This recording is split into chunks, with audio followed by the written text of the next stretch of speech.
Halo, assalamualaikum warahmatullahi wabarakatuh.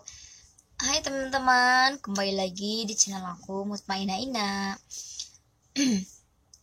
Ya, gimana kabar teman-teman semua? Semoga dalam keadaan sehat walafiat dan selalu diberikan kemudahan dan kesehatan selalu. Sukses selalu ya teman-teman semua. Ya, di sini saya mau berbagi cerita tentang kehidupan saya ya teman-teman. Tapi sebelumnya saya minta maaf dulu karena hari ini aku lagi kurang enak badan dan suara saya pun agak sedikit terganggu ya teman-teman. Ya teman-teman, saya sedikit cerita pengalaman saya selama saya merantau ya.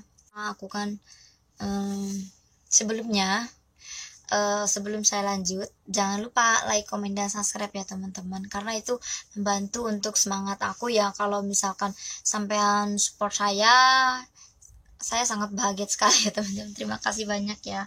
Ya teman-teman, saya di sini kan dulu kan saya perjalanan saya bekerja di luar negeri ya, terutama aku pertama masuk negara ke luar negeri itu. Aku pertama itu ke ini ya, ke ke Taiwan.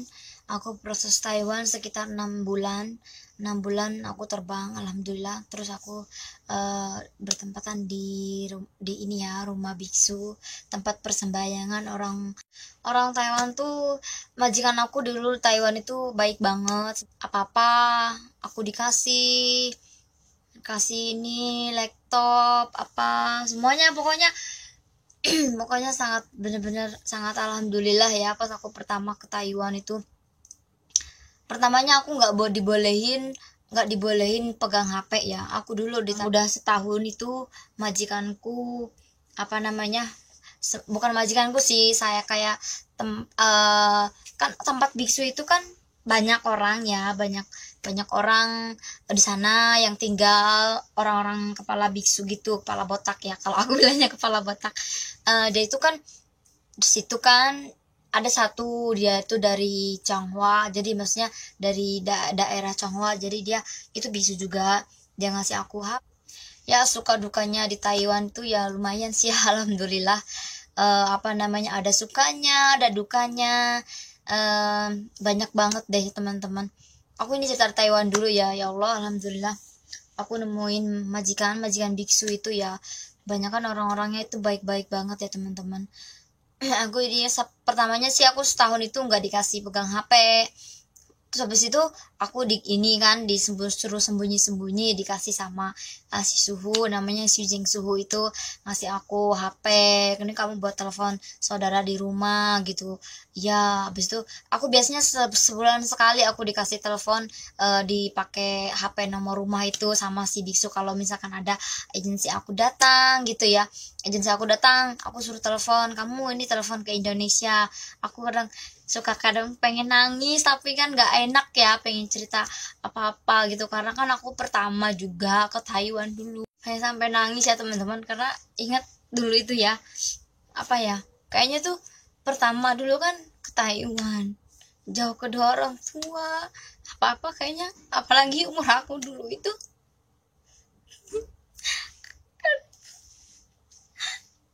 Aku kadang kalau ingat masa-masa lalu itu kayaknya tuh pengen nangis, kayak bersyukur dan gitu ya teman-teman. Ya alhamdulillah sih ya, dari situ aku ini kadang aku kalau telepon di situ kan aku nggak bisa kayak curhat banyak, paling kan kalau udah bilang udah gitu kan. Akhirnya kalau misalnya ada waktu telepon ke rumah, suka ngasih ngasih kartu gitu ya, telepon gitu. Terus habis itu aku kadang aku nggak bisa pas aku dikasih telepon itu, aku nggak bisa, pengen nangis tapi aku malu ya, takutnya aku ngadu-ngadu apa gimana, apa nggak seneng di sana ya. Aku kadang diem aja ya, nggak, aku bilang udahlah, telepon berapa menit udah, kasih nomor ini tuh, telepon yang buat berapa dolar gitu ya itu ya, buat nelpon berapa jam apa gitu ya. Habis itu aku suka telepon. Apa dulu kan aku di Taiwan tuh emang pertama ya, masih umurku juga masih 18 tahun, masih bodoh-bodohnya lah ibaratnya. Apa namanya, majikanku baik ya, itu apa, majikanku baik itu sukanya ya teman-teman. Eh, pokoknya suka dukanya itu apa ya, sukanya dukanya itu kalau di Taiwan tuh aku nggak dikasih libur sama sekali. Di libur dikasih libur 2 kali doang ya selama 2 tahun itu. Aku apa namanya, libur 2 kali itu. Habis itu satu kalinya itu aku minta libur ya, dibolehin nggak ya, terus habis itu dibolehin. Dukanya itu aku pas di Taiwan itu ya apa namanya, jarang libur ya teman-teman ya, apa sih ya, jarang libur. Aku selama 2 tahun cuma libur 2 kali doang ya teman-teman. Itu juga bulan apa namanya, udah setahun aku di sana, aku minta libur dikasih libur. Terus apa namanya, sekitar 3 bulan kemudian aku minta libur, habis itu udah nggak ada libur lagi teman-teman. Terus saya di Hongkong ya, saya di Hongkong. Pertama aku masuk Hongkong, apa namanya, ya Allah, majikanku ya sangat jauh beda dengan majikan aku di Taiwan. Pokoknya apa namanya, jauh banget. Dan majikan aku yang sekarang, Masya Allah, namanya juga nasib, rizki itu udah Allah yang ngatur ya teman-teman. Aku di Hong Kong, pertama masuk Hong Kong, ya Allah sangat sedih sekali. Majikannya Masya Allah. Yang di Hong Kong ini majikannya Masya Allah sangat luar biasa ya, apa namanya, jahatnya, apa namanya, bukan jahatnya dalam arti memang jahat banget ya teman-teman. Apa aku kerja apa nggak bener, ini nggak bener, apalagi apa namanya, neneknya itu Masya Allah, padahal itu neneknya itu kan akong, neneknya itu kan sama apa namanya, suami istrinya itu kayak akong sama nenek gitu kan. Dia itu orang Indonesia, yang akongnya itu orang Sunda Indonesia. Yang akongnya baik sih ya, tapi dia nggak ada bisa bantu saya, cuma bisa bantu dari luar, tidak membantu dalam arti dia maju ke depan, tidak, cuma bantu saya suruh sabar apa gimana. Pas aku nggak ada duit, dia juga ngasih ke aku akongnya itu buat libur. Baik sih akongnya, tapi neneknya sama anaknya Masya Allah jahatnya. Aku bertahan di majikan yang pertama itu, aku bertahan 5 bulanan ya. Itu juga itu aku di sana itu jaga anak 2 laki-laki semua, umur 6 tahun dan 8 tahun. Dia itu apa namanya, pernah kejadian itu apa ya, aku ngapain aku nggak ngerti juga ya pas kapan itu. Sebenarnya masalahnya sepele ya. Terus HP aku itu mau dibuang teman-teman, mau dibuang sama majikan aku itu. Akhirnya aku pertahanin HP itu karena satu-satunya buat saya ngasih informasi ke keluarga saya, jangan sampai dibuang kan. Aku itu apa namanya, itu mau dibuang kan sama majikan, ada di ini kotak sampah. Aku rebut itu HP-nya, aku bilang jangan dibuang, ini HP aku. Dia itu apa namanya itu, pokoknya rebutan HP ya teman-teman di tangga. Aku itu saking greget ya teman-teman, karena gimana lagi, dengan cara apa lagi aku bisa mengalah gimana. Terus aku itu apa, menjatuhkan diri dari tangga itu. Namanya juga aku tuh kalau cerita kayak gitu ya nggak tahu bawahnya tuh kayaknya sedih ya, tapi Allah alhamdulillah memberikan majikan aku yang lebih baik ya sekarang gitu teman-teman. Aku tuh apa namanya, jatuhin diri dari tangga karena apa ya, HP itu satu-satunya buat informasi buat keluarga saya. Itu HP kalau misalkan libur aja dikasih, kalau hari kerja enggak kan. Akhirnya mau dibuang kan, aku jatuhin diri dari tangga itu apa, sampai punggung saya ini nyampe kayak baret gitu ya, merah-merah gitu. Terus habis itu kan majikan aku nangis kan, kata majikanku, yang laki-laki udah jangan nangis katanya. Terus aku dibawa ke dalam ya. Habis itu apa namanya, dia tangan majikan aku juga keseleo mungkin ya, saking apa namanya, aku kan apa melindungi HP aku sendiri kan. HP aku ya teman-teman, aku kadang tiap malam nangis aja, ya Allah, kesalahan aku apa. Aku kadang mengingat dosa-dosa aku, mungkin kesalahan-kesalahanku monggo tuh dulu gitu ya. Mungkin aku kadang merasa, ya Allah, aku punya salah apa, punya majikan seperti ini. Terus habis itu aku kadang sering apa ngumpet-ngumpet sholat gitu ya teman-teman, malam-malam itu nangis, apa minta jalan terbaik supaya aku keluar dari majikan ini. Terus alhamdulillah ya Allah teman-teman, aku apa namanya, ada mbak Indonesia itu apa yang dia itu baik banget bantuin aku ya, walaupun itu bantu omongan apa-apa gitu ya teman. Kadang aku sama nenek ya kemana, bawa ke pasar dimarah-marahin, ditunjuk-tunjukin di banyak orang, pokoknya dibikin malu banget. Kadang orang Hongkongnya aja bilang dia itu gila. Pernah kapan itu ya, aku habis makan kucing, makan kasih dia kucing kan, aku di luar, terus neneknya itu bilang apa gitu, aku nggak dengar. Terus habis itu rodanya itu dilemparin ke aku, tapi nggak kena sama aku. Terus ada orang, enggak, maaf ya teman-teman, ada orang yang moto dia, dipoto gitu ya, nggak tahu itu buat apa, aku juga nggak ngerti. Terus apa namanya, neneknya itu cepat-cepat lari, ayo kerja, kita ke pasar cepat-cepat, nenek bilang gitu. Pokoknya ya Allah, nenekku itu pas pertama aku ke Hongkong ini bener-bener sangat apa ya, menguras kesabaran. Terus juga apa namanya, bener-bener apa ya, pokoknya itu bikin sakit hati gitu ya. Tapi kan harus gimana lagi, yang aku tahu Hongkong itu kalau di intermediate itu pulang Indonesia kan, aku takut pulang Indonesia. Kadang kan aku misalkan punya apa namanya, punya tanggung jawab buat keluarga aku di rumah ya. Aku kadang, ya Allah, gimana ini caranya biar aku keluar dari sini tapi aku tetap bisa bekerja. Tapi alhamdulillah Allah memberikan jalan terbaik buat aku. Aku itu pas di intermediate dari majikan aku di Hongkong ini, aku di intermediate gara-gara aku nggak nyuci gelas, satu apa namanya, aku katanya lagi libur kan, itu liburnya juga aku dari jam 12 berangkat, baru jam 12 berangkat, terus sampai pokoknya jam 1 jam 3-an gitu ditelepon suruh pulang. Ditelepon, aku bilang, Cece ini gimana, aku suruh pulang. Kata saya, jangan dulu, kamu jangan pulang, kamu di sini aja dulu. Permasalahannya aku nggak nyuci ini kan, nggak nyuci gelas satu punya dia. Habis itu apa namanya, majikanku telepon lagi, terus bilangin sama Cece, aku bilang mbak itu yang bantuin mbak Indonesia juga, tapi dia nikah di sini ya.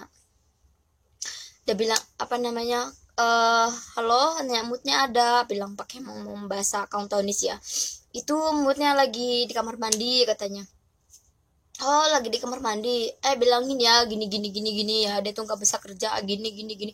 Oh, kata mbakku, bilang ya udah, nanti tiap malam aku apa namanya telepon dia, ngajarin dia gimana. Dia bilang nggak bisa, HP-nya disita, kalau kok bisa libur aja dikasihnya, katanya bilang gitu. Ya katanya apa namanya, agensi yang ngomong. Habis itu telepon agen ya, enggak kok, aku nggak nyuruh dia di ini, katanya bilang gitu. Akhirnya kan aku cerita lagi sama mbak, aku kemarin juga ini apa namanya, sebenarnya bukan aku yang mecahin itu, nenek yang jatuhin apa namanya, pas lagi marah apa jam beker itu yang kecil yang harganya 75 itu, nenekku kan marah ya. Terus habis itu tempat tidur aku itu ditarik, semua barang-barangku jatuh, jadi akhirnya itu nggak bersuara kan itunya, jam bekernya akhirnya nggak suara. Itu pak, itu jam beker nggak hidup. Aku ngomong ini jatuhin nenek kemarin, tapi dia nggak percaya. Terus habis itu aku didenda $1.000 ya sama itu majikan aku.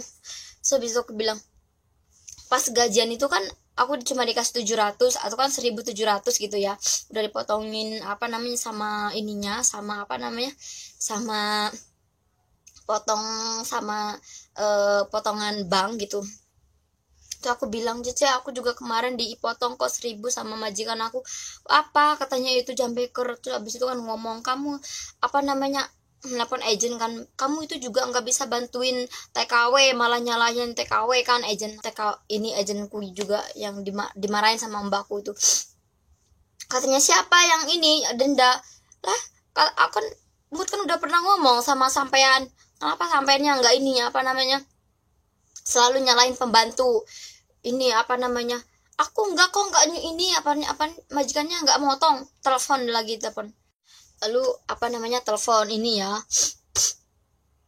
telepon majikan. Akhirnya alhamdulillah ya Allah, itu pas majikan aku udah dapat, nggak ngomong-ngomong lagi pas itu ya, udah aku apa namanya, apa ya, aku jam 7 apa jam berapa gitu, jam 5 kalau nggak salah ya, jam 5 aku di SMS sama majikan aku, katanya putus kontrak ya, putus kontrak, kita udah nggak, nanti kamu pulang jam 7 beres-beres baju kamu ya.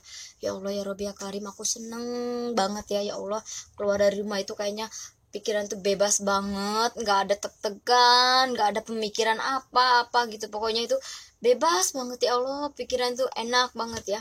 Terus habis itu akhirnya aku dari situ di interminate, aku nunggu di Makau, pokoknya aku nunggu 3 bulan ya di Hong Kong ini. Aku nggak mau pulang Indonesia, aku mau proses di sini aja. Akhirnya aku dari abis dari Cina, aku bisa tahu Cina, tahu ini Makau. Akhirnya aku alhamdulillahirabbil alamin dapat majikan yang baik seperti majikan yang sekarang ini.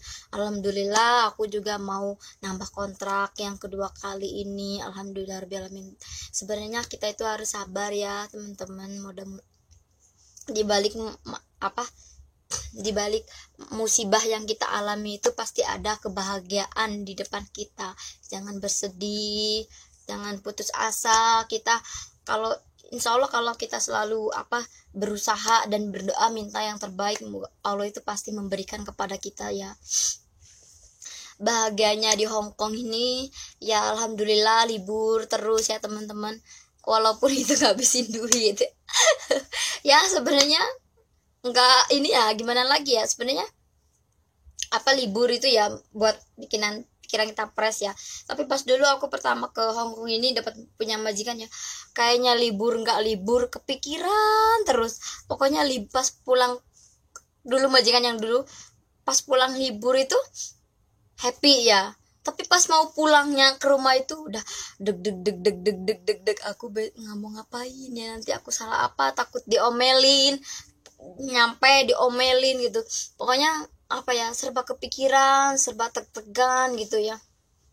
Aku mah ya itulah pengalaman hidup saya teman-teman. Sekarang alhamdulillah aku lebih tidak banyak pikiran ya, maksudnya lebih bahagia lah, alhamdulillah ya. Alhamdulillah senang banget ya punya majikan yang sekarang, walaupun sering libur terus.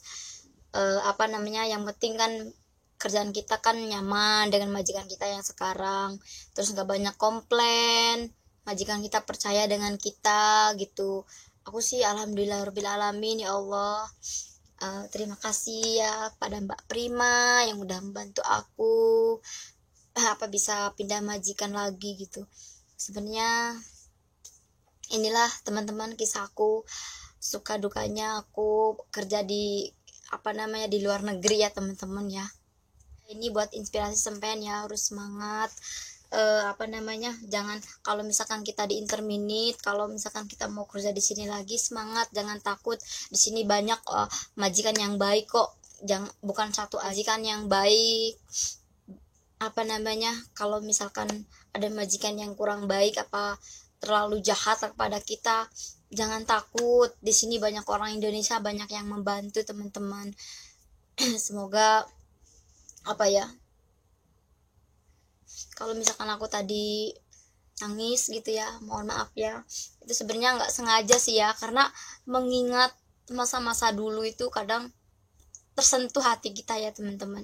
Kayaknya itu sebenarnya nggak mau nangis, tapi apa ya, mengingat dari kita pas ngomong tuh kita mengingat oh aku dulu seperti ini gitu. Jadi tuh apa ya, mengingat masa lalu gitu kadang bikin sakit hati ya. Jadi akhirnya ya begitulah teman-teman. Mohon maaf jika ada kesalahan dalam beromong, mengucap. Udah, assalamualaikum warahmatullahi wabarakatuh. Semangat para pahlawan devisa Indonesia. Pokoknya dimanapun pahlawan-pahlawan devisa berada, semoga dalam keadaan lindungan Allah Subhanahu Wa Taala dan sehat selalu ya teman-teman. Sukses selalu. Saya mohon maaf dan kepada Allah saya mohon ampun. Assalamualaikum warahmatullahi wabarakatuh. Bye bye.